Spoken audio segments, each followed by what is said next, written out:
noches, bienvenidos a Comprensión de los Tiempos. Hoy estamos en la tercera clase con el tema del triángulo de la plenitud y hoy vamos a desarrollar el tema de la sexualidad. Padre, te damos gracias por este tiempo, gracias por el pastor Serafín, su ministerio, su familia.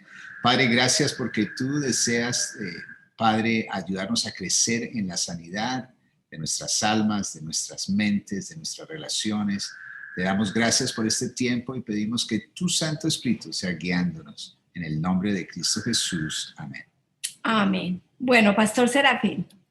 Bueno, muchas gracias, amados. Muchas gracias por la oportunidad de poder compartir otra vez acá con ustedes.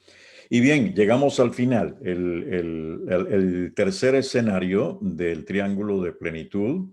Ya vimos identidad el primer día, la importancia de recuperar nuestra identidad en Dios, que eso es fundamental. No se puede recuperar nada si no nos ubicamos en lo que dice Dios acerca de nosotros.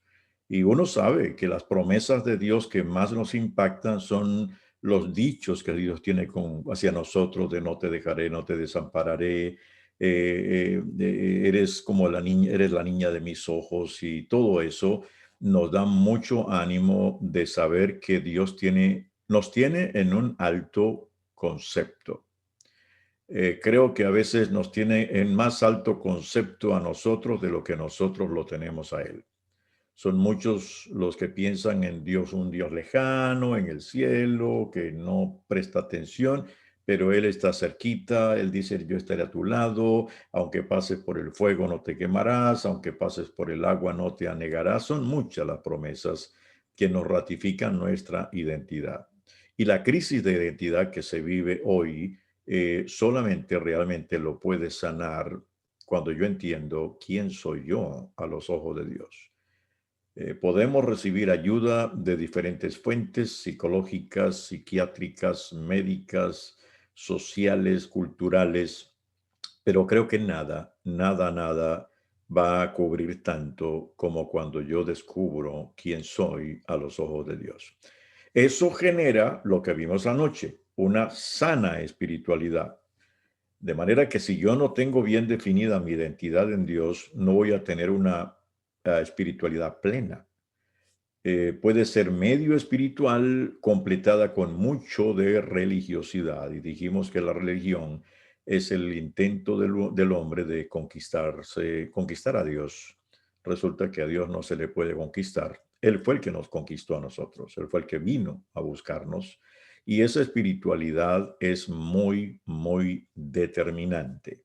Es una espiritualidad apasionada, de mucho amor, de perder la perspectiva mundana y abrazar la perspectiva de la eternidad, que es la que hizo que los discípulos amaran al Señor tan apasionadamente que estuvieron dispuestos a morir por Él.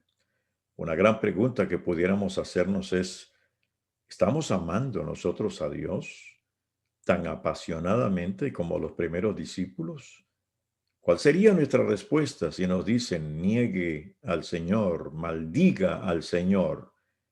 Ya hemos visto en muchas situaciones en diferentes países cómo la fe de muchos ha sido negociada. Y son creyentes los que hacen acuerdos con políticos que no tienen nada de principios cristianos. Y sin embargo, eso como que no afecta mucho, pero sí afecta. Entonces, aterrizamos al tercer elemento, que es la sexualidad. Ahora, cuando uno habla de identidad, espiritualidad y sexualidad, pareciera que esta es una pieza que no encaja. ¿Por qué me van a hablar de sexualidad cuando estamos hablando de identidad? Háblenme de quién soy yo a los ojos de Dios. Háblenme de espiritualidad, pero meter sexualidad en esto, pues sí, y lo vamos a encontrar en la Biblia. Uno encuentra que en la Biblia Dios ligó la espiritualidad con la sexualidad. Vuelvo y repito, Dios ligó la espiritualidad con la sexualidad. Y podríamos preguntarnos, ¿Cómo es eso? Sí. La queja de Dios con el pueblo de Israel fue que el pueblo de Israel lo traicionó a él. Él había dicho, amen al Señor tu Dios con todo tu corazón, con todas tus fuerzas. O sea, seamos tú y yo. Pero el pueblo de Israel siempre estaba tratando de coquetear con los dioses ajenos. Y Dios tenía que enviarle profetas para decirle, dejen la fornicación, vuélvanse a mí. Y una vez mandó el Señor a un profeta a casarse con una ramera. ¿Cómo es eso? Sí. Le dio orden al profeta casarse con una ramera solo para ilustrar corporalmente la traición de Israel para con él.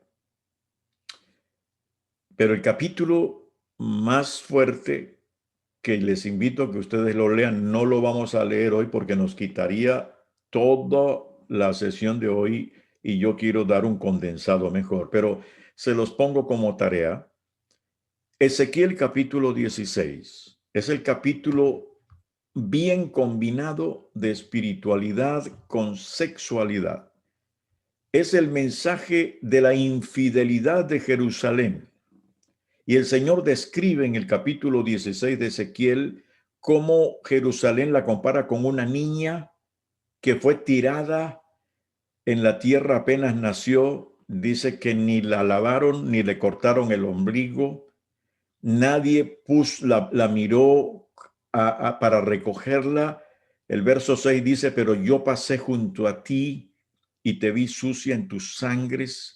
Cuando estabas en tus sangres te dije, vive, sí, te dije, cuando estabas en tus sangres, vive. Y dice que la recogió, la bañó, la cubrió, la bendijo, le dio adornos, le dio ropas. Y ahí comienza como el coqueteo de Dios con una mujer que es Jerusalén. Él está usando aquí el caso de Jerusalén como una mujer. Y luego dice, y creciste, y cuando ya te salieron los vellos, está hablando de los vellos púbicos, eh, y te salieron los pechos, y luego usa una palabra sexualizada diciendo, y te hice mía. Y luego dice, pero me casé contigo, te recogí, pero tú empezaste a coquetear con los vecinos. Y luego dice, y te acostaste y fornicaste con los egipcios de cuerpo vigoroso, que en hebreo no dice cuerpo vigoroso, lo pusieron así para que no sonara tan duro, pero en el original dice, y te acostaste con los egipcios de miembro grande. Y dice, fornicaste con ellos. Luego la llama prostituta, pero la palabra que se usa en el original no es tan elegante como la prostituta, sino la callejera de 4 letras. La llamó así. Y le dice, ay, ay, prostituta, pero te voy a alzar la falda y voy a descubrir tu desnudez. Y los que te van a apedrear son aquellos con quienes tú te acostaste.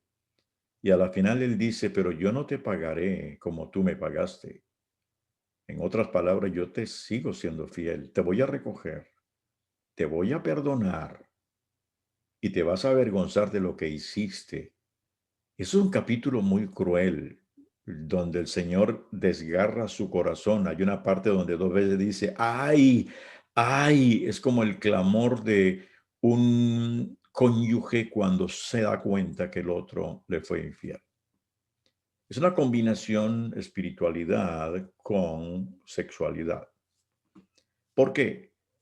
Porque la sexualidad en el ser humano es el clímax de una relación de intimidad y de acercamiento de una pareja.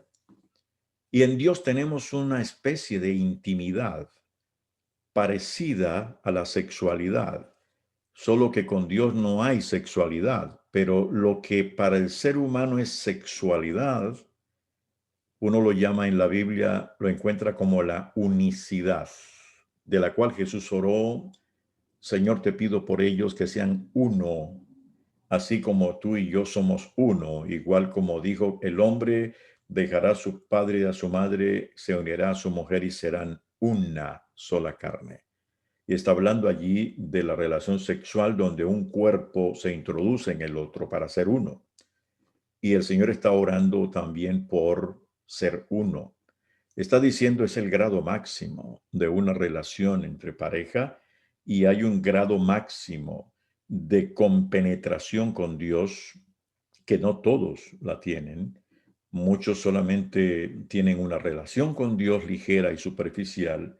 Otros pasan a un segundo nivel de intimidad con Dios, pero unicidad, no muchos lo logran, pero Isaías lo logró en el capítulo 6 de Isaías, cuando vio la presencia de Dios; Pedro, cuando estuvo en el monte de la transfiguración; Juan, cuando estaba en la isla de Patmos y se le reveló el libro de Apocalipsis; Daniel también; Enoc, que fue transportado. Eso es un grado de profundidad, de unicidad con Dios, que es lo que Dios anhela. Entonces sí hay una relación de intimidad, de conexión entre la espiritualidad y la sexualidad.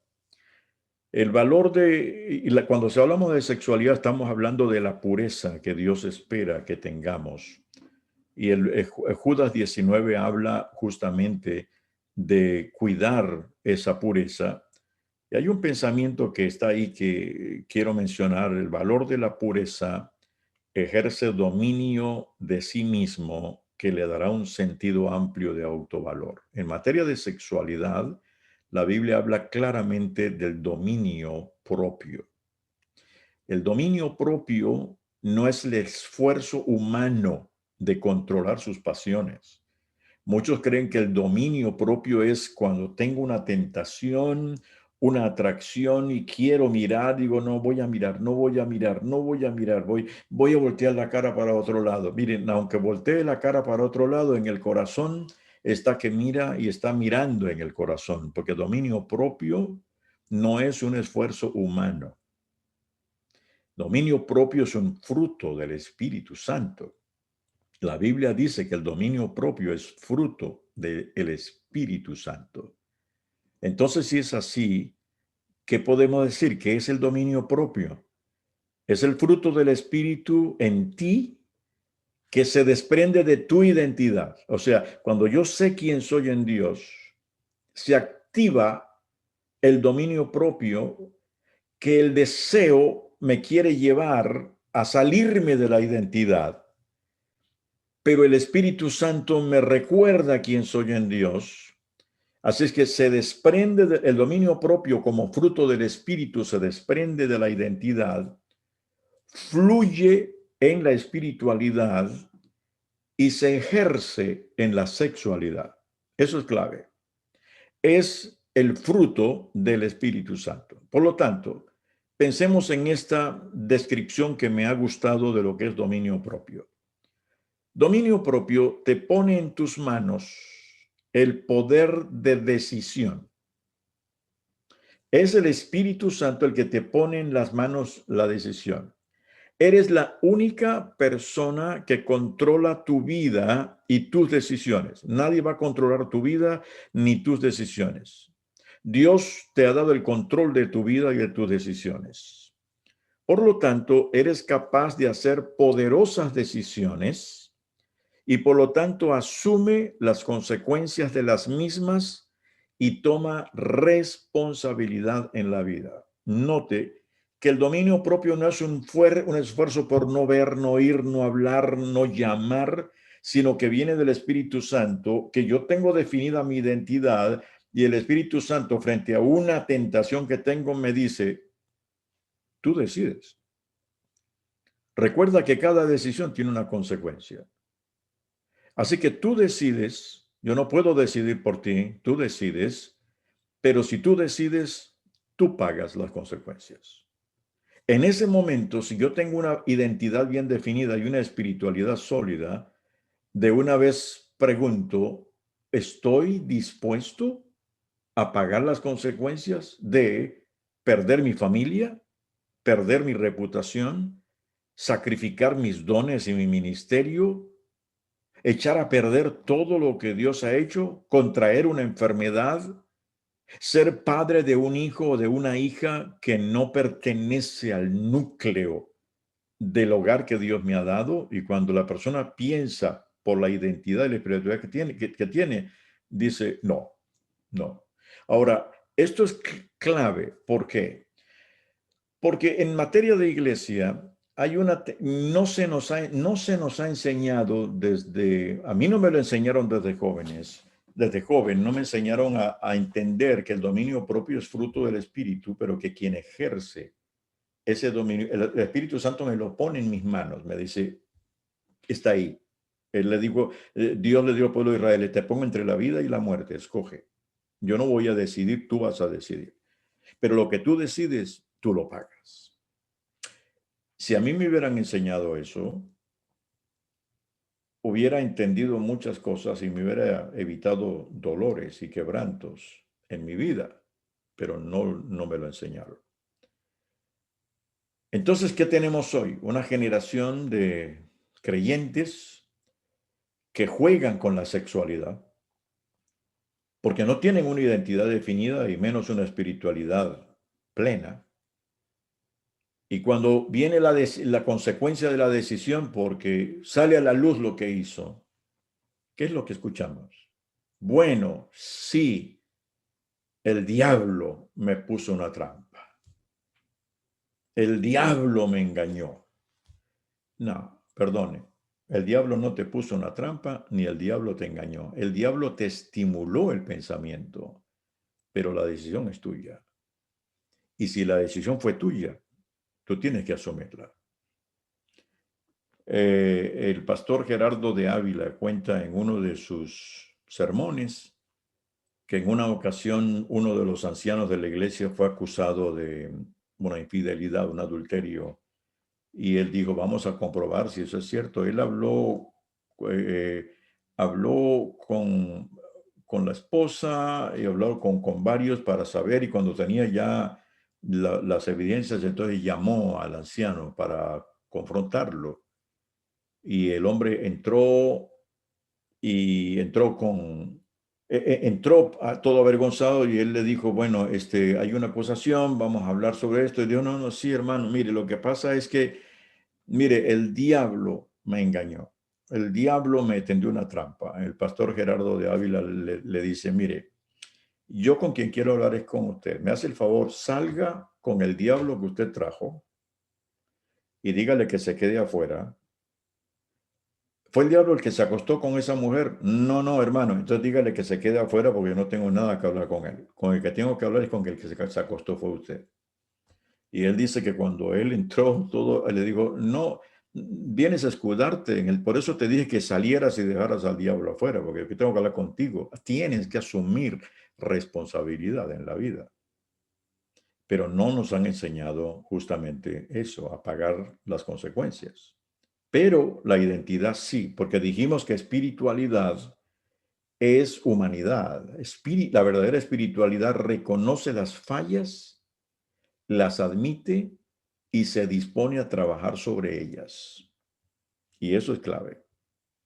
Entonces, ¿qué es en sí la sexualidad?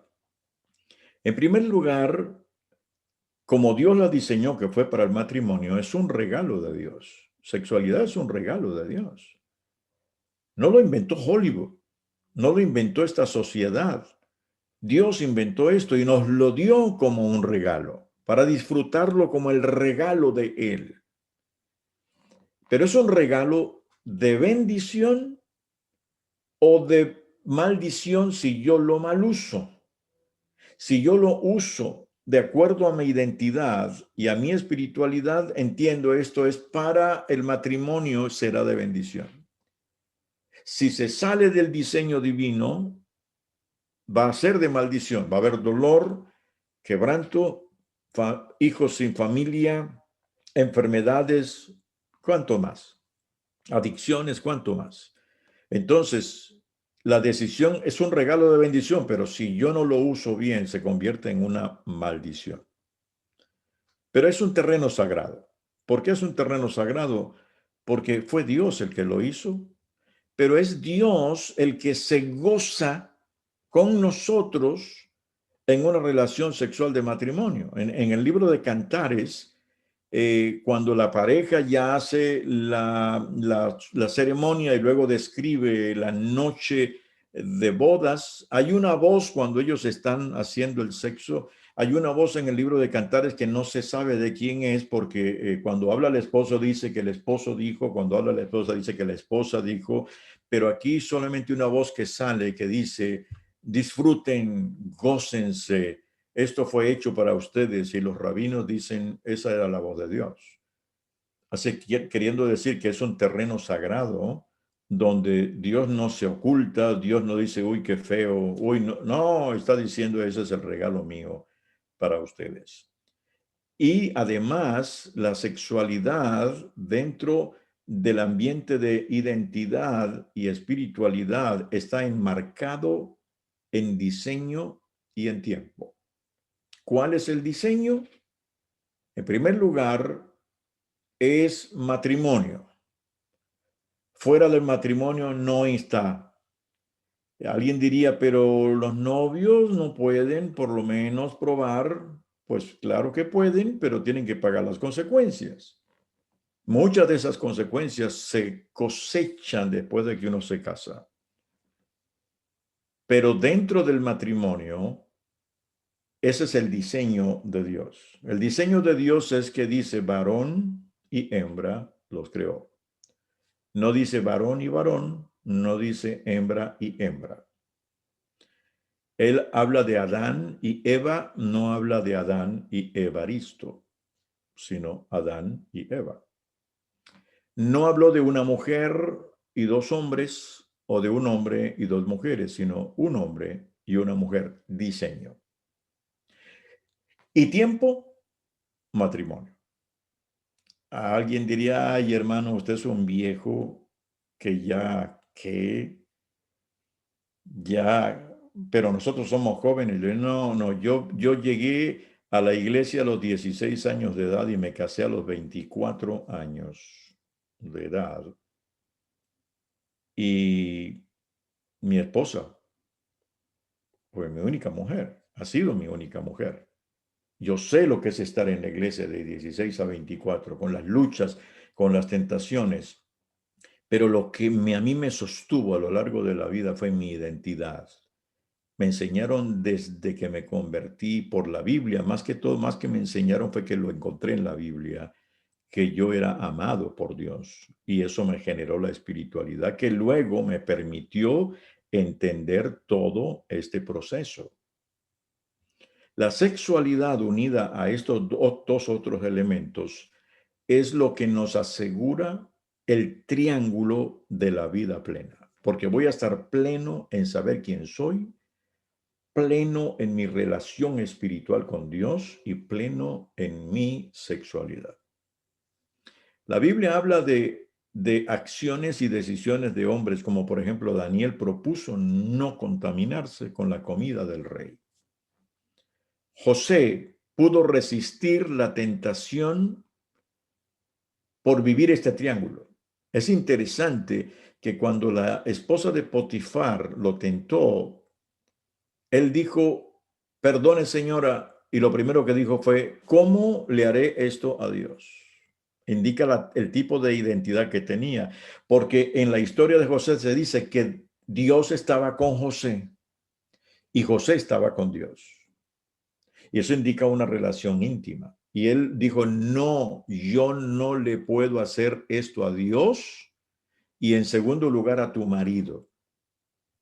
Ahora, recordemos que si él hubiera accedido a la oferta de la esposa de Potifar y se hubiera acostado con ella, él no hubiera sido encarcelado por acostarse con ella. Él no fue encarcelado porque él no se acostó con ella. Si él se hubiera acostado con ella, no hubiera sido encarcelado. ¿Por qué?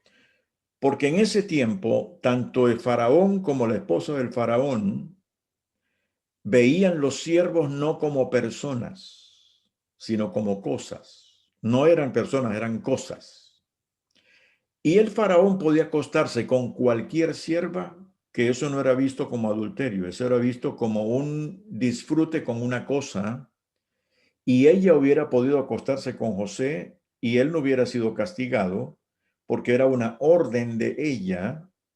El problema es que ella esperaba que él respondiera y él se mantuvo firme. Él hubiera dicho, bueno, me toca caer porque al fin y al cabo soy una cosa y no me van a castigar por eso. Pero él con todo eso dijo, no, perdone señora, mi estándar es alto. Mi nivel es diferente. Yo a esto no se lo voy a hacer a Dios. Entonces fue cuando ella lo forzó y ella lo acusó.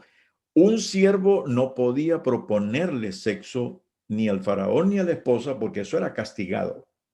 Por eso ella inventó eso y por eso él fue castigado. Pero ¿qué me llama la atención? Que la Biblia dice que cuando José entró a la cárcel, dice, y Dios estaba con él. ¿Qué significa para mí? Que cuando le pusieron vestido de preso a José, Dios dijo, pónganmelo a mí también, porque yo voy a estar con él. Y Dios lo acompañó y Dios lo bendijo en la cárcel, de tal manera que llegó a ser jefe de presos. Y después llegó a ser el segundo en Egipto. ¿Qué nos dice eso? Nos dice un hombre que tenía bien clara su identidad y su espiritualidad y le dijo no a una sexualidad barata. David, al contrario, jugó con eso, se olvidó de su identidad, sacrificó su espiritualidad y cayó en la artimaña del infierno y pecó con Betsabé. Por eso Dios tuvo que enviarle a Natán y confrontarlo. Pero qué bueno es ver que David se rindió ante Dios y le dijo a Dios todo su corazón en el Salmo 51, contra ti he pecado. Y lo mencionábamos ayer, qué corazón de decir, devuélveme el gozo de mi salvación. Fue después de eso que Dios lo llamó el hombre conforme a mi corazón. Porque Dios no busca perfección en nosotros, ni siquiera en la sexualidad, pero busca honestidad. Y la gente con la que estamos ministrando no busca perfección, sino honestidad. Cosa seria es cuando un hombre y una mujer de Dios ocultan sus pecados sexuales por su poca espiritualidad y su raquítica identidad, y luego lo ocultan, lo niegan y hasta sacrifican a las personas a quienes ellos abusaron. Y en algún momento, porque en algún momento viene, todo ha de salir a la luz. Las consecuencias siempre se pagan. Pero qué bueno es saber cuando uno dice, yo quiero vivir en el triángulo de la plenitud. Y uno diría, pero la Biblia habla de sexualidad. Claro que sí. Vamos a ver la conexión Biblia y sexualidad. Vamos a hacer un vuelo rápido de pasajes de la Biblia donde se narran hechos sexuales, pero se muestra también justamente las consecuencias que cada uno de los patriarcas tuvo que pagar frente a eso. Y Dios dijo, escríbalo todo. No oculten absolutamente nada. La Biblia es el libro más honesto entre Dios y el hombre. No hay libro más honesto que la Biblia. Allí los encontramos a los siervos de Dios quejándose ante Dios, llorando, protestando y teniendo sus desviaciones sexuales. Transparencia, luz y sin máscara es lo que Dios está buscando. La palabra de Dios no le guarda la reputación a sus actores. La palabra de Dios dice, no tenemos nada que ocultar, pero ¿qué van a decir? Que lo digan, porque esa es la gran verdad. La Biblia es un libro lleno de sexualidad para ilustrar lo que es la sexualidad fuera del diseño divino y lo que está unido con la espiritualidad. Hay un libro completo en la Biblia que se llama El Cantar de los Cantares. El Cantar de los Cantares es el manual de sexo intimidad y matrimonio. O sea, dentro de los libros de la Biblia, Dios destinó un libro completo que habla de sexualidad, que habla de matrimonio y habla de intimidad. Los rabinos no dejaban que los jóvenes leyeran el libro del Cantar de los Cantares. La iglesia lo ha visto desde otro punto de vista, pero no lo presentan como el manual que toda pareja debiera leer, sino dicen, no, esa es la relación Cristo-iglesia. Bueno, sí se puede decir eso, pero hay tantas figuras sexuales. De hecho, mire este pasaje en Cantares 4, 3 al 5. Pone los labios como algo atractivo y erótico. Tus labios son como una cinta escarlata. Tu boca me cautiva. Tus mejillas son como granadas color rosa detrás de tu velo. Tu cuello es tan hermoso como la torre de David, adornado con los escudos de 1000 héroes. Y no sigamos, mejor no sigamos, diría quizá un padre y una madre o un pastor. Por favor, sáltese a Juan 3:16. Pero no, dice, tus pechos son como 2 cervatillos, los mellizos de una gacela que pastan entre los lirios. Y el libro habla de sexualidad, habla del huerto cerrado. ¿Cuál huerto es ese? Habla de subir a las palmeras para bajar los cocos, que son los pechos de ella. Habla de sus caderas. Habla de entra el vino dentro de mí. Todo eso es un libro lleno de figuras sexuales, pero no eróticas, es tipo Hollywood, sino de una riqueza mezclada con espiritualidad. La Biblia no esconde nada de sexo porque muestra el efecto de una sexualidad practicada fuera de los principios eternos y divinos, la cual tarde que temprano recibirá sus consecuencias. Entonces hagamos un viaje rápido por toda la Biblia. Hay muchísimos pasajes. Yo solamente seleccioné uno de aquí y otro de acá y lo traté de hacer por lo menos un poquito cronológicamente. Pero encontramos en Génesis 6, 1 al 5 que se narra la relación sexual entre los hijos de Dios y las hijas de los hombres. ¿Qué es? Este cuadro tiene la cita, la relación parentesco, la conducta y el resultado. Conducta una promiscuidad y llena de desobediencia. No me pregunte ahora quiénes son los hijos de Dios y quiénes son los hijos de los hombres, porque eso es otro tema y nos vamos a salir de aquí. Pero aquí hubo una relación que no estaba aprobada por Dios. Resultado, diluvio. Génesis 12, 10 al 20. Habla de Abraham y Sarai y un adulterio inminente propiciado por Abraham, porque cuando llegó a un sitio, él dijo, me van a matar a mí por causa tuya, di que eres mi hermana. Y él sabía lo que estaba haciendo, estaba exponiéndola a ella a un adulterio inminente. El resultado, ¿cuál fue? Aflicción a Faraón y confrontación, porque Faraón lo confrontó. Génesis 16, 1 al 6. Un triángulo amoroso entre Abraham, Sara y Agar. Y como Sara no podía tener hijos, entonces le propuso que se acostara con Agar y él lo accedió, un triángulo amoroso coordinado, y el resultado, una lucha entre Ismael e Isaac que hasta el día de hoy se ve entre árabes e israelitas. Génesis 10, Lot y los homosexuales de Sodoma. No digo que Lot era homosexual, pero tenía amigos homosexuales. Y no es malo ser amigo de un homosexual. El problema es qué tipo de amistad tenemos, porque cuando llegaron los ángeles, la gente del pueblo pidieron, sácalos para que los conozcamos. Y en la Biblia la palabra conocer muchas veces se refiere a relación sexual. ¿Y qué hizo Lot? Sacó sus hijas y dijo, mire, no le hagan nada a estos hombres, aquí están mis hijas. Ellas no conocen varón. Conducta, perversión sexual. Resultado, destrucción de Sodoma y Gomorra.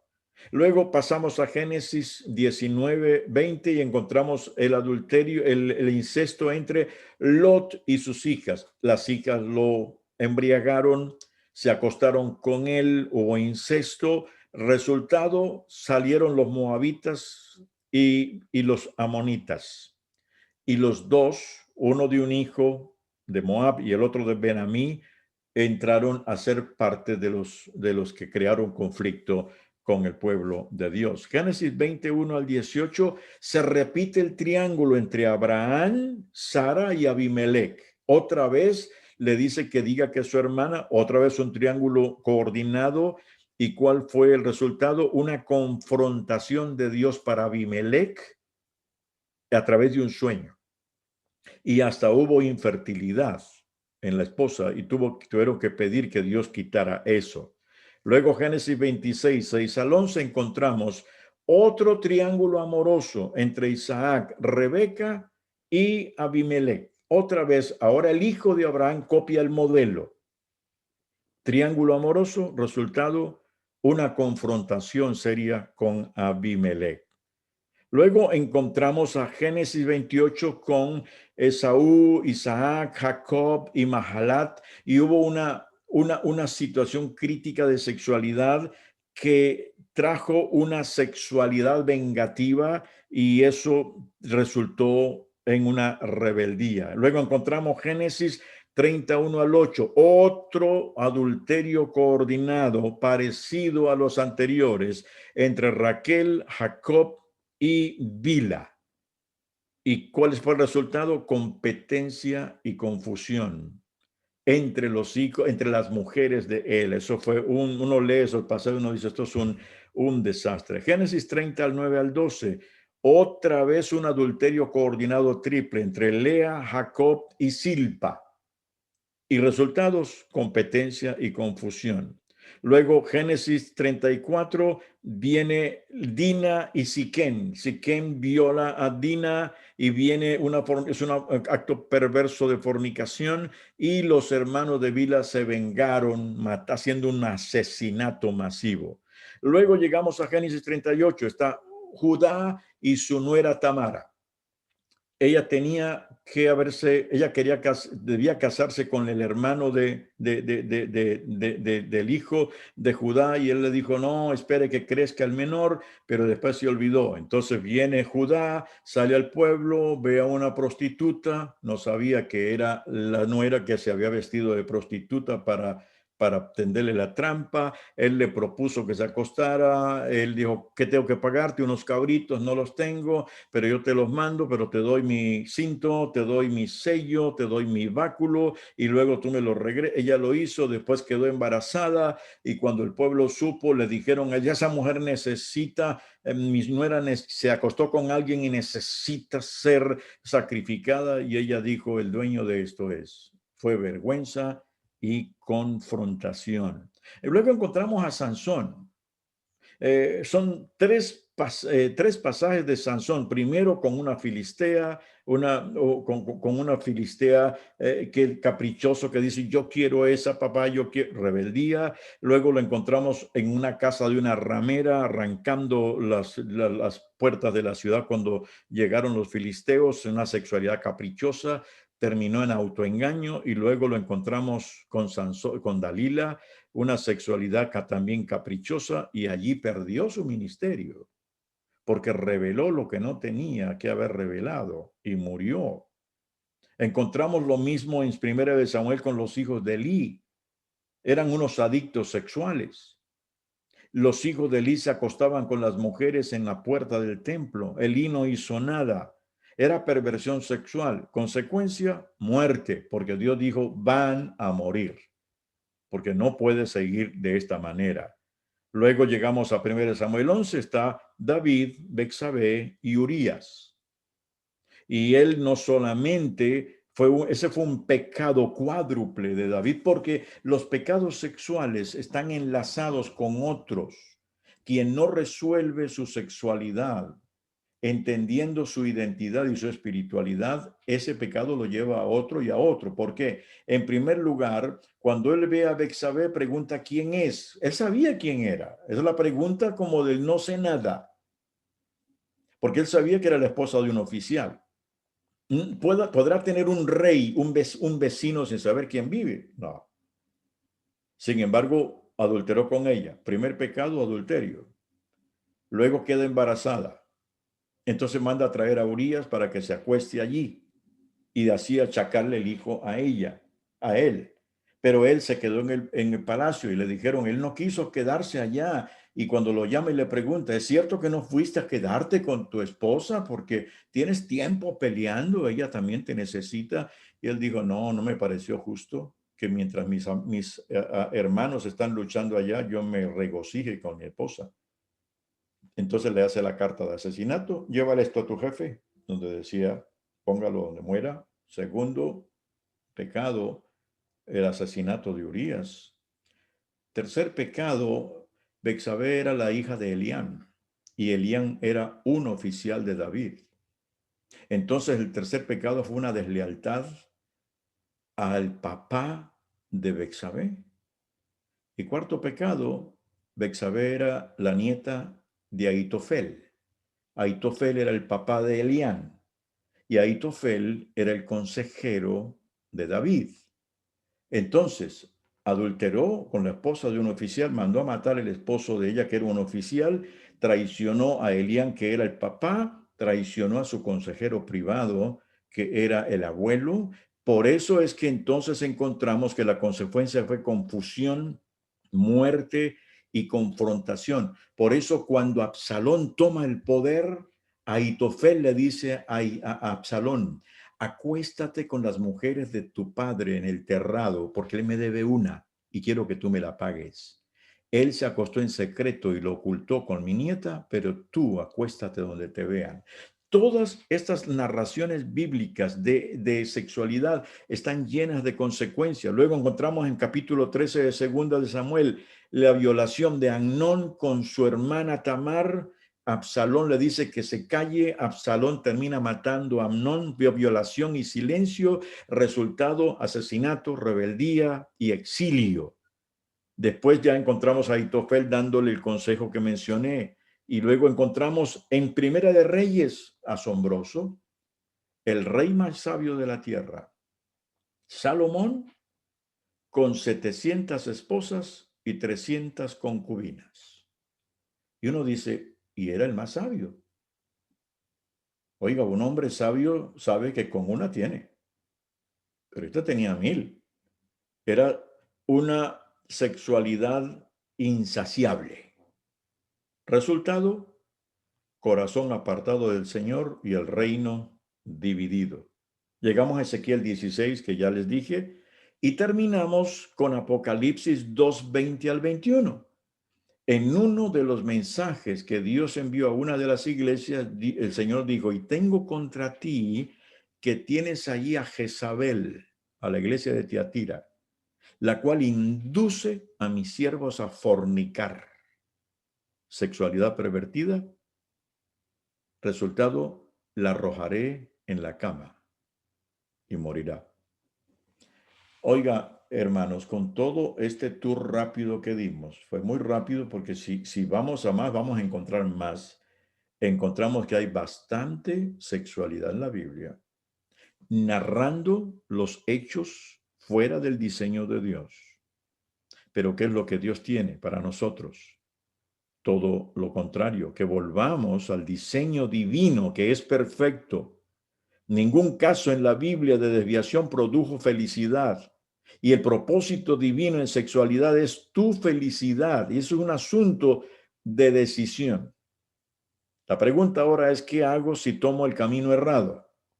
Bueno, Recuerde que hay una batalla en curso dentro de mí, dentro de ti. A pesar del dolor que me da admitirlo, el campo de batalla es mi sexualidad. Sé que en el resultado de esta batalla no solo está mi vida, sino también la vida de aquellos que amo. Yo ahora, pues, bueno, que digamos así, yo ahora decido participar en la batalla por un carácter divino e integridad, no solo para mi alma, sino también para mi familia, amigos, hermanos, hermanas en Cristo y sobre todo para Dios Todopoderoso que me salvó.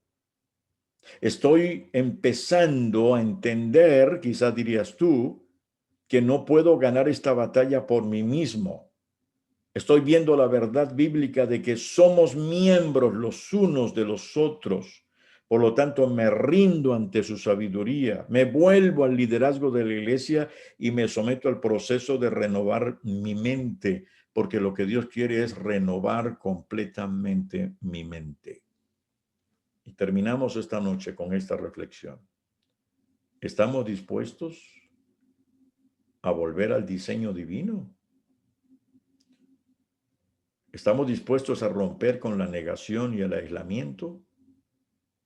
Es cierto que mucho de lo que venimos arrastrando son heridas de relaciones, pero no se te olvide que fuimos heridos en las relaciones y seremos sanados a través de las relaciones correctas. Es un asunto de decidir buscar ayuda, pero sobre todo volver a la identidad. Lo que me asegura mi vida es mi identidad en Cristo. De ahí tendré una buena espiritualidad y la sexualidad no será problema. No será problema alguno. Hoy hablaba con un joven que ha estado batallando con sexualidad y él me decía, hermano, tengo 38 días en sobriedad y eso es bastante para mí. Me dice, pero sabe, le dije, ¿y cómo lo has logrado? Me dijo, estos últimos días me he metido de una manera tan dulce con Dios. Me he encontrado con el amor de Dios de una manera como nunca lo había experimentado. Hay algo dentro de mí que se complace en Él. Y no he necesitado nada de eso. Le dije, exacto. Porque fuiste hecho para el placer de Dios. Y Él quiere que tu placer sea Dios, porque cuando Dios es tu placer, no necesitas los otros placeres, porque esos placeres son baratos. Le dije, cuando tú tomas una buena comida en casa y te ofrecen una hamburguesa de esas que venden por ahí, tú dices, no, gracias, no como eso, ya estoy satisfecho. Pero cuando uno come basura, entonces, y le ofrecen buena comida, no tiene apetito. Y así se ve con Dios. Cuando te metes en la basura no tendrás apetito con Dios, pero cuando te metes con Dios pierdes el apetito por la carne. Quiera Dios que compartamos esto con familiares y amigos para que recuperemos el triángulo de la plenitud. Señor, venimos delante de ti, creyendo en tu amor, tu dulzura. Qué bueno es saber que nos podemos deleitar en ti. Eres la razón de nuestra vida. Señor, te pedimos el toque de lo alto. Si hay alguien que está participando en este día y dice, ahora entiendo por qué tengo una lucha que no puedo sostener, es porque necesito reencontrar mi identidad en Cristo y disfrutar de la espiritualidad. Que ese sentir, Señor, nos arrope y nos abrace. En el nombre de Jesús. Amén. Les quiero sugerir que consigan este libro, Sexo y la supremacía de Cristo, de John Piper, el pastor John Piper. En realidad no lo escribe solamente él. Él lo comenzó, pero invitó a otros pastores a escribir. El libro es grueso, mira, es bastantico grueso. No es un libro ligero de leer, pero vale la pena que toda persona pueda tener este libro que es increíblemente maravilloso.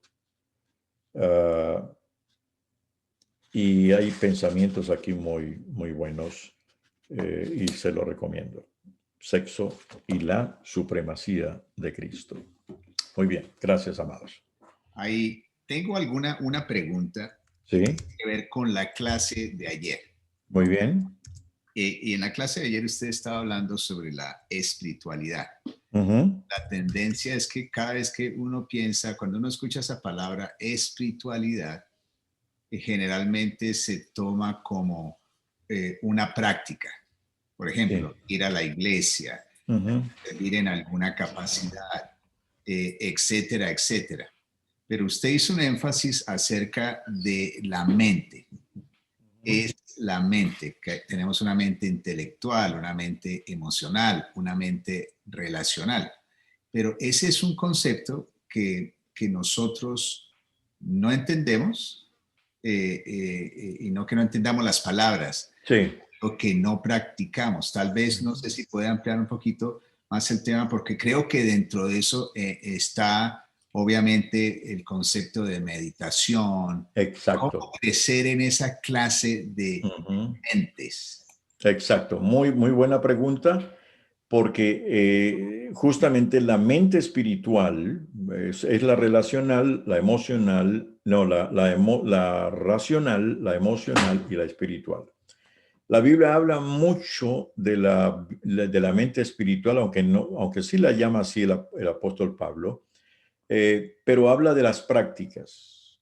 Y una de las prácticas que se dan no en la mente racional ni en la emocional, es en la mente espiritual. Ahora, hay muchas tendencias de hoy que estimulan la meditación, meditación trascendental, yoga y cuantas cosas más, pero usando la mente emocional o la mente racional y dicen ponga la mente en blanco y qué sé yo. Pero eso no es lo que habla de meditación como un elemento que activa la parte espiritual. Como decíamos ayer, los neurólogos del libro este que mencioné muestran cómo la meditación, la oración, la tranquilidad delante de Dios, la alabanza al Señor estimulan las neuronas. Entonces ahí está hablando que está estimulando algo espiritual. ¿Dónde está la mente espiritual? Nadie sabe, así como no sabemos dónde está la emocional ni la racional. Sabemos que está en el cerebro, pero ¿dónde está ubicado? Es algo indescriptible. Pero la parte espiritual de la mente, que es la que Dios quiere tocar, por ejemplo, con lo que es la meditación. La meditación de lo que habla la Biblia no es la meditación esta de las religiones orientales. Los primeros cristianos describían la meditación porque no es fácil entenderla y tampoco es fácil hacerla, pero ellos describían los primeros 300 años, los primeros creyentes decían que meditar la asociaban con dos palabras más, rumiar y gruñir. Ellos decían, meditar es rumiar como la vaca rumea el pasto hasta sacarle todos los nutrientes. Entonces decían, meditación es tomar un verso de la Biblia o reflexionar en una verdad de Dios y empezar a rumiarla, disfrutarla, no leer corriendo, sino sacarla, eh, beberla y volver a repasarla. Y decían, uno tiene que rumiar las verdades de Dios para que se integren en la vida de uno. La otra palabra que ellos usaban para ilustrar meditar era gruñir. Ellos decían, meditar es gruñir, como un perro gruñe cuando se está comiendo un hueso. Cuando él está saboreando el hueso, gruñe. Dice que rico. Los primeros cristianos decían, meditar es saborear, sacar nutrientes y gruñir diciendo, Dios, a medida que entra esa verdad, y decía, pero si alguien se acerca a un perro para quitarle el hueso, va a gruñir con mayor fuerza. Está diciendo, entonces decían, meditar es saborear y gruñir de gusto, pero cuando el enemigo viene a distraer la mente para no meditar, le gruñimos diciendo, este hueso no me lo vas a quitar porque está muy sabroso. Y ellos finalmente decían, si nos cuesta entender la meditación como parte de la mente espiritual, no se nos olvide que cuando alguien nos hiere y nos hace algo, andamos todo el día rumiando y gruñendo y diciendo, ingrato, pero me la va a pagar. No es justo lo que me ha hecho. Eso es meditar, pero meditar mal. Entonces lo que Dios dice es, no andes gruñendo el día ni rumiando por lo que te hicieron. Disfruta, saborea lo mío, que es más rico. Y es ahí donde la mente espiritual explota hacia terrenos completamente inexplorados. Con esa explicación que acaba de dar, podría yo decir que es una de las razones, o sea, nuestra falta de entender que nuestra mente necesita, es una gran parte activa, es el centro de nuestra actividad religiosa. El hecho de que no lo entendemos hace que seamos al mismo tiempo muy frágiles en nuestra sexualidad. Exacto. Exacto. Por eso está ligado. Porque como somos muy frágiles en la espiritualidad y en la identidad, somos muy frágiles en la sexualidad.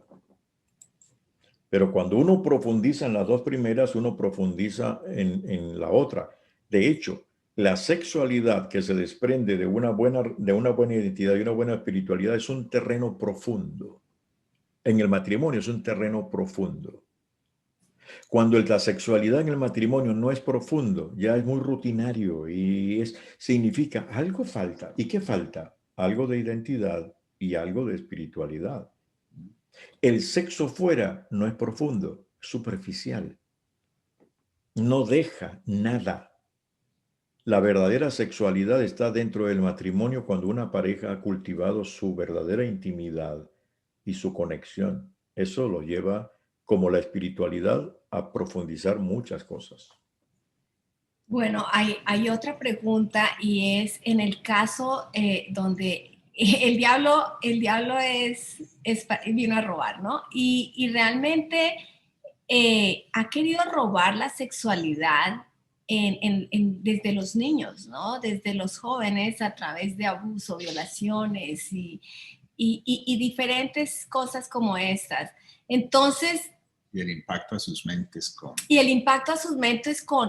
violándolos. Sí, con imágenes, ¿no?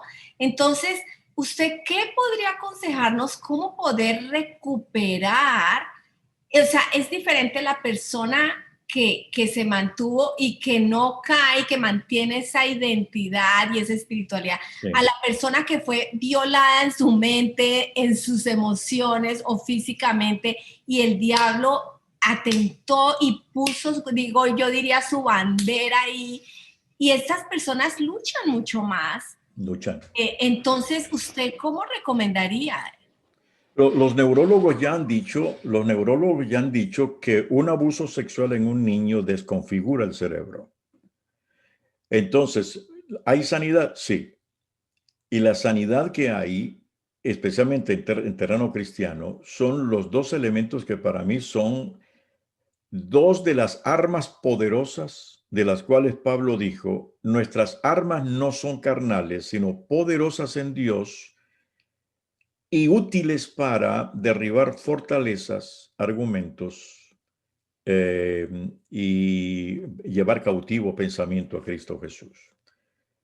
Y las dos herramientas que yo considero que son vitales para esto, en primer lugar, para el niño, para el joven o el adulto que fue abusado, mostrarle que el Espíritu Santo ha venido a eso.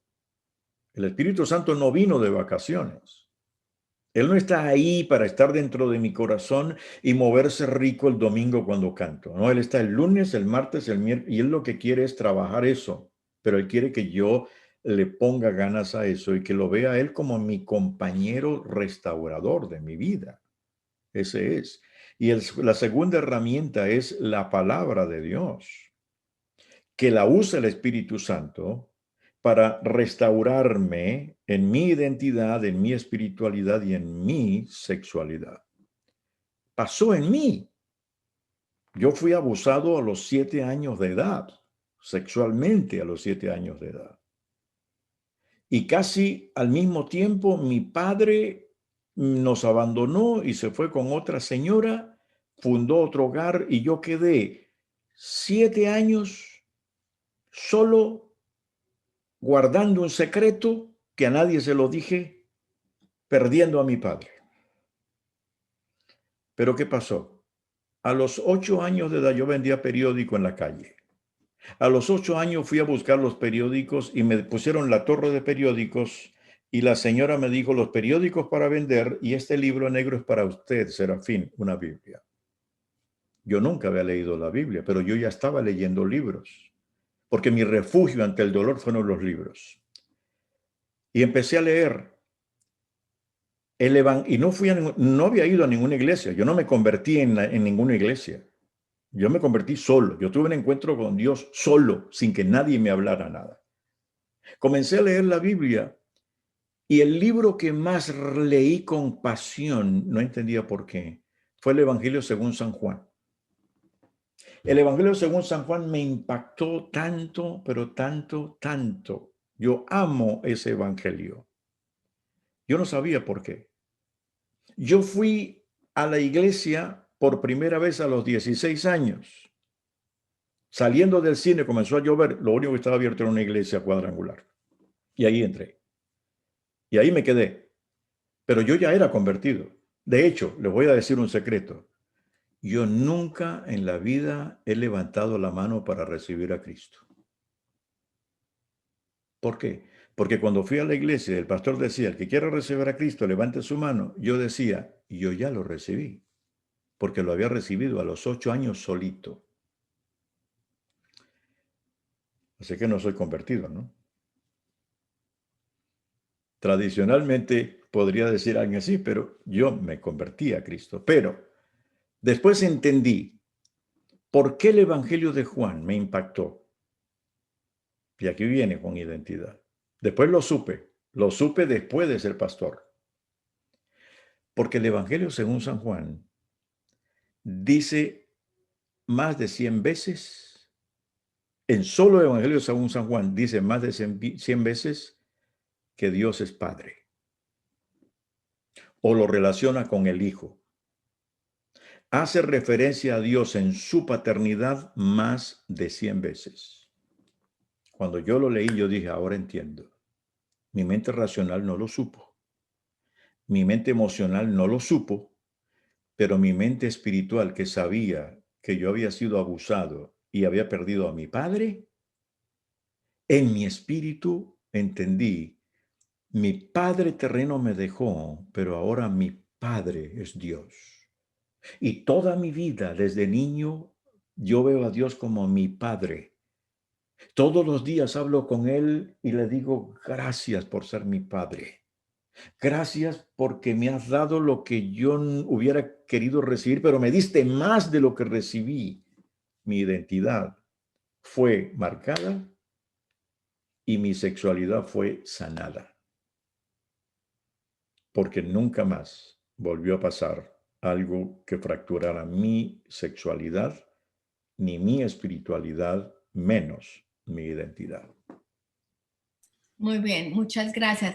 Es excelente, la verdad, su respuesta es excelente porque yo sí he escuchado cosas donde la psicología a veces habla que una vez que eres abusado, eso no se sana. Obviamente la psicología no tiene la parte espiritual.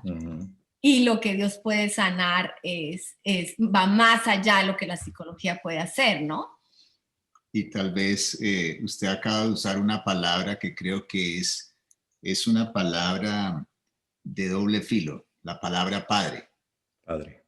Porque la palabra padre puede ser la palabra más dolorosa que podamos escuchar, porque nos faltó, porque no estuvo, no nos defendió, no nos protegió. Así es. Pero cuando llegamos al Evangelio, de pronto la oración que primero se nos enseña es Padre nuestro. Nuestro que estás. Estás en los cielos. Y esa palabra empieza a sanarnos. Y cuando empezamos a crecer en ese entendimiento, nuestras mentes y nuestros corazones empiezan a ser impactados por esta verdad, esas promesas, ese amor, empezamos a experimentar sanidad. La palabra más poderosa se vuelve la palabra más poderosa y la oración más poderosa. Ujú. Y, Ya, y- y- siga. sí, notemos esto. ¿Quiénes son más propensos a la parte de sexualidad fuera del matrimonio? Los hombres, aunque las mujeres también, pero en alto porcentaje somos los hombres los que mayormente se tiende a cualquier pensamiento, qué sé yo, sexual. Y uno se pregunta por qué. Se ha comprobado que la mayoría de nosotros los hombres, un alto porcentaje, yo pienso que tal vez más del 90% de los hombres, fuimos heridos por nuestro padre terreno. Y como hombres venimos arrastrando dolores porque nos hubiera gustado tener el hombre que me reflejara a Dios. Pero qué bueno es saber que Dios, sabiendo eso, vino a ser nuestro Padre. Y eso cambia todo. Amén. Aquí hay dos preguntas que las voy a poner en una. Y básicamente, ¿cuál sería un buen inicio para empezar esa restauración de nuestra identidad en Cristo?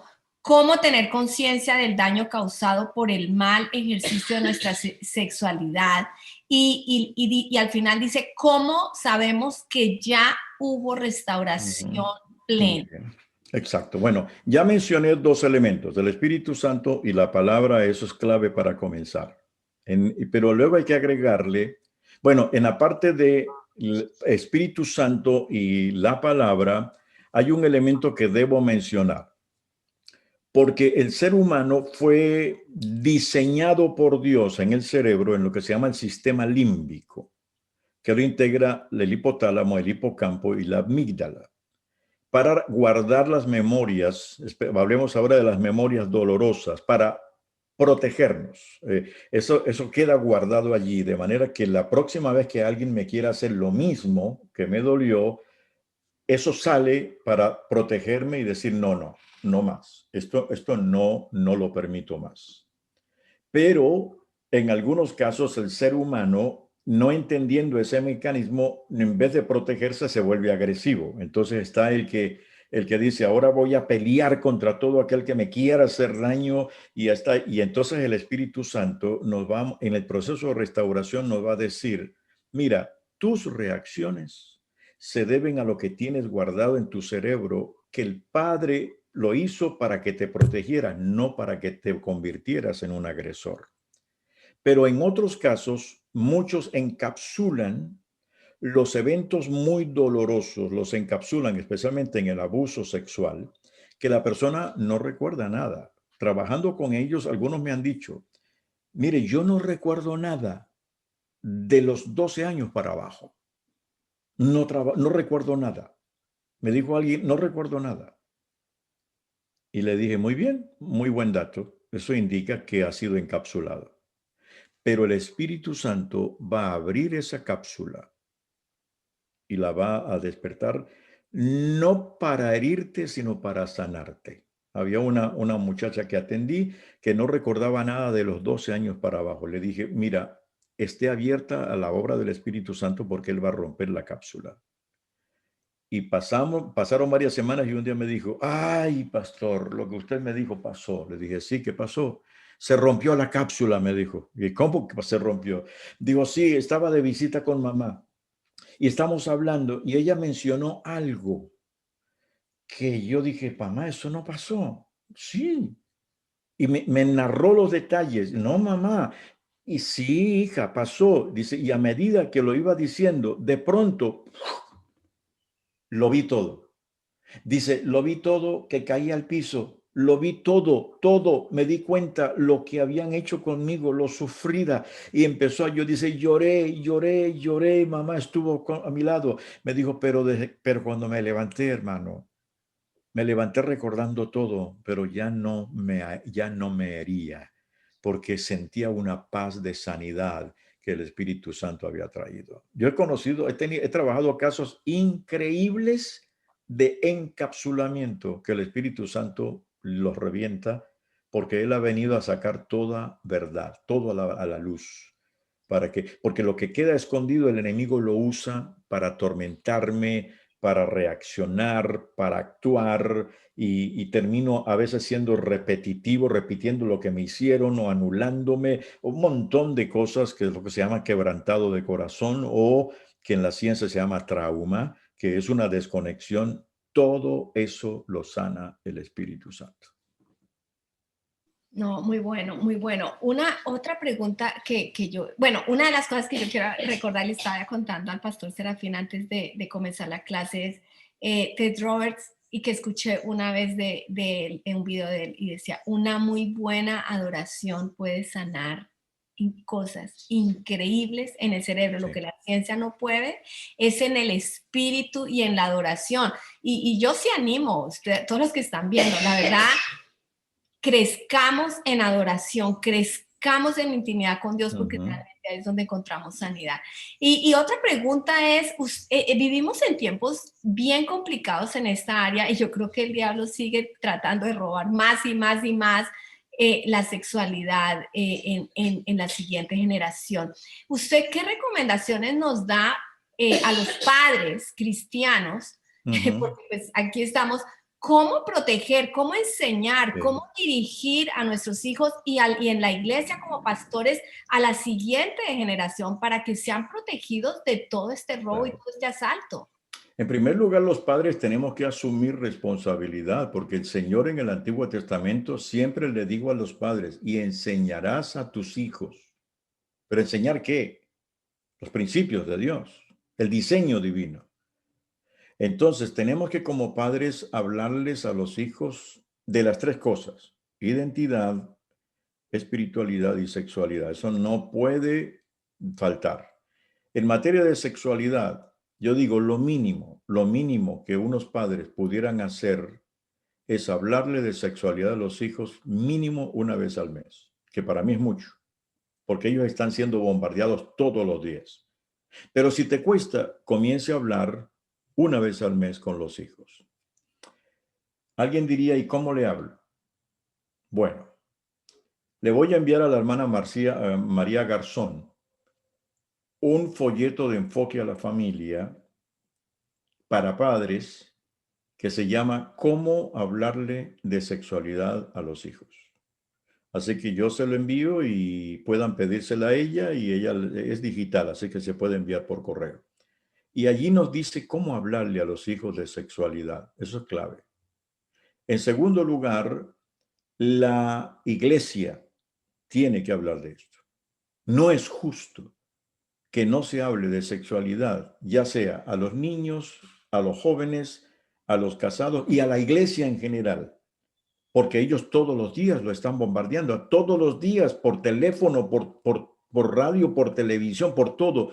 Y nosotros no existimos, eso no existe para nosotros. No, es el momento de hablar. ¿Cómo es posible que las últimas investigaciones determinan que el 40% de los hombres que asisten a un culto están batallando seriamente con pornografía y asuntos sexuales? El 30% de las mujeres que están en un culto. Mire, la próxima vez que tengas un culto, mire cuántos hombres hay y saque el porcentaje. Y entre el 50 al 60% de pastores y líderes activos están batallando con sexualidad. Y ellos no saben a quién ir porque no pueden decírselo a nadie. Entonces, allí es el desafío. La iglesia necesita hablar de este tema lo más pronto posible. Es lo mínimo que podemos hacer, porque ya perdimos la escuela. Ya la escuela que debía haberlo enseñado, ahora la escuela lo está enseñando de otra manera. Cualquier pregunta que tengan pueden escribirme a mi correo serafin@contrerasg.com. Yo doy terapia en este sentido, damos entrenamiento para las iglesias que quieren iniciar grupos de consejeros en esto. Tenemos un seminario que se llama Sexualidad en la Perspectiva Bíblica, y otro que se llama cómo iniciar un proceso de restauración en consejería en la iglesia en materia de sexualidad. y también doy consejería personalmente, absoluta confidencialidad, 100% de confidencialidad, tanto así que ni mi señora sabe a quién atiendo ni lo que yo hablo, porque es lo que se habla y queda allí completamente. Entonces estamos para servir. Gracias, Pastor Serafín. Tal vez una pregunta, comentario y hay una pregunta final, pero tiene que ver con las mujeres.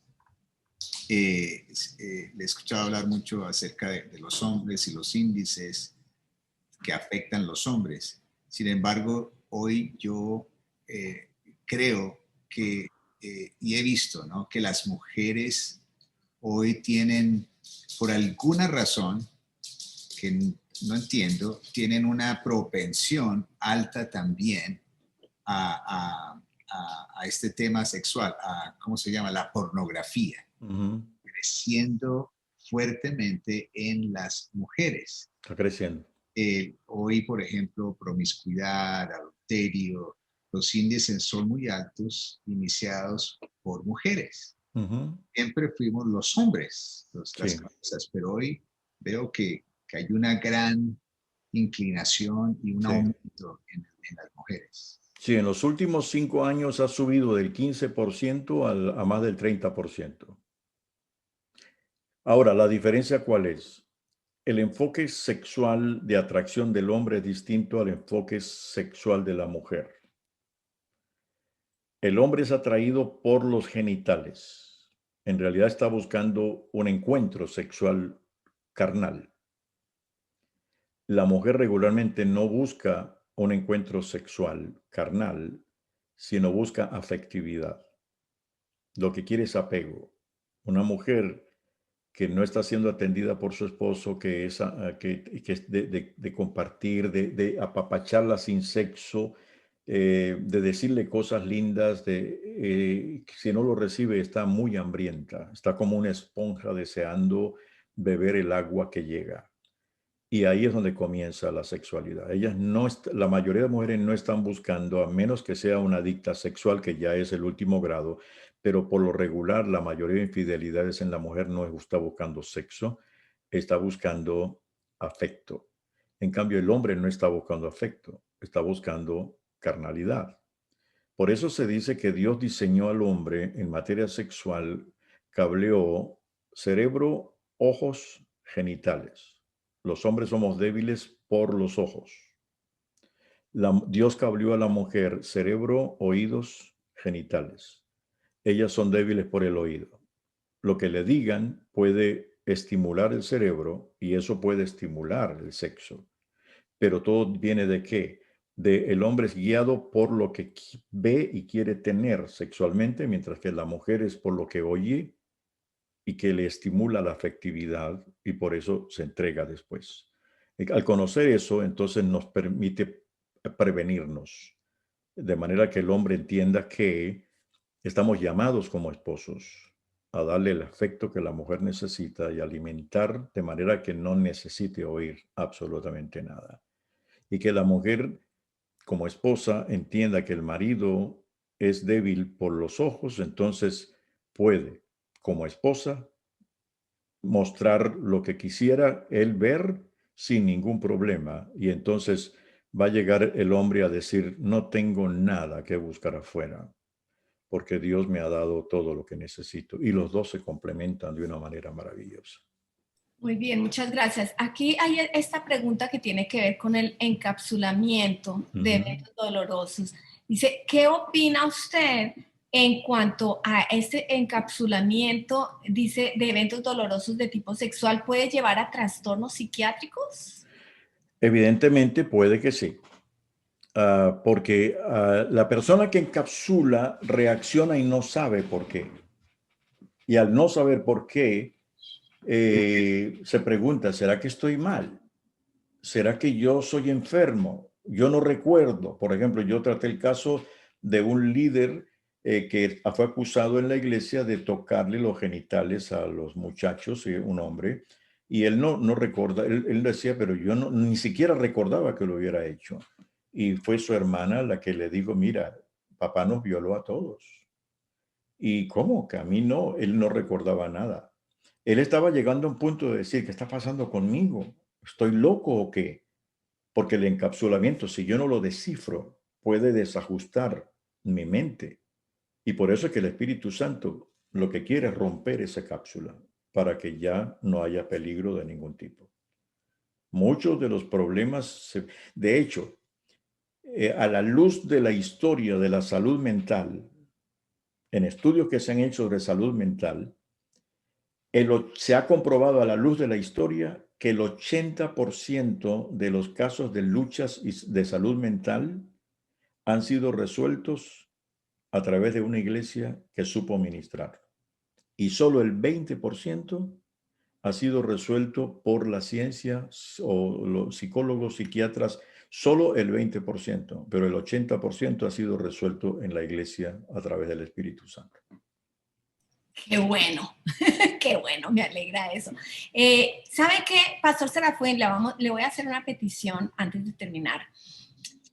Porque con las participantes que están aquí, ¿por qué no nos ponemos de acuerdo en una oración? Yo creo que este tema del encapsulamiento es básico porque yo sí creo que por temores y por muchas cosas, esto se ha quedado y a todos los participantes que están aquí, pues pongámonos de acuerdo en esta oración por usted mismo o por otros que usted conoce en su familia, porque Así realmente es. yo creo que necesitamos dejar que el Espíritu Santo entre y nos limpie y nos libere. Entonces, Pastor Así es. Serafín. Y de hecho, antes de orar, les quiero recordar las palabras que Jesús leyó en la sinagoga al empezar su ministerio. Y 3 de esas palabras tienen que ver con encapsulamiento, o lo que él llama quebrantados de corazón. Dijo, el Espíritu Santo me ha enviado a mí a anunciar buenas nuevas a los pobres, que es la predicación del Evangelio. 2, sanar a los quebrantados de corazón. El quebrantado tiene que ver con eso. Dejar libres a los oprimidos. Mucha gente está oprimida y presa. Dar vista a los ciegos y luego anunciar el año agradable del Señor. Entonces, el Señor habló de 3 cosas que tienen que ver con eso de que es encapsulamiento. Y la iglesia necesita, creo que en este momento, la iglesia necesita prepararse porque ya se ha dicho que la próxima pandemia que viene después de esta es la salud mental. La gente va a colapsar. Ahorita no lo nota, pero van a colapsar. De hecho, ya se ha comprobado por muestreos que en esta pandemia se han disparado las adicciones de comida, las adicciones de alcohol y la pornografía. España apenas comenzó la pandemia, las empresas españolas pornográficas ofrecieron un mes gratis de acceso para ayudar a la gente que estaba encerrada en la pandemia. Oye, qué generoso, ¿no? Y resulta que ahora los niveles de adicción sexual se han elevado. La iglesia tenemos un reto y vamos a orar por eso. Señor, estamos aquí delante de ti, conscientes de que si hay 3 cosas que tenemos que guardar como joyas, porque son los 3 pilares fundamentales después de el terreno del Calvario, y sobre ese terreno se levantan estos 3 pilares: la identidad, la espiritualidad y la sexualidad. Pero queremos orar especialmente por aquellas personas que sin querer automáticamente el sistema límbico ha encapsulado para protegerlos del dolor, ha encapsulado eventos muy dolorosos que los han llevado a reaccionar, a aislarse, a hundirse en conductas autodestructivas que ellos no quieren y luchan y hasta te han dicho, Señor, es la última vez, yo te lo prometo, y lo dicen con sinceridad, Señor, lo dicen, y tú sabes que ellos no te mienten, ellos te aman, pero no saben cómo. Pero qué bueno es saber que no nos has dejado solos, nos has enviado el Consolador, y porque es un Consolador nos consuela, nos libera, experto en desactivar minas, experto en reventar cápsulas, para que ya ese pasado no nos atormente y podamos vivir en el futuro maravilloso que tienes para cada uno de tus hijos. En el nombre de Jesús. Amén. Amén. Muchísimas gracias. Buenísimo. Sabe que guarde esta oración en su corazón y deje que el Señor obre y siga extendiéndola a todo, como pastor, como líder, como padre, como madre, extendiendo esta oración y permita que la obra del Espíritu Santo siga obrando.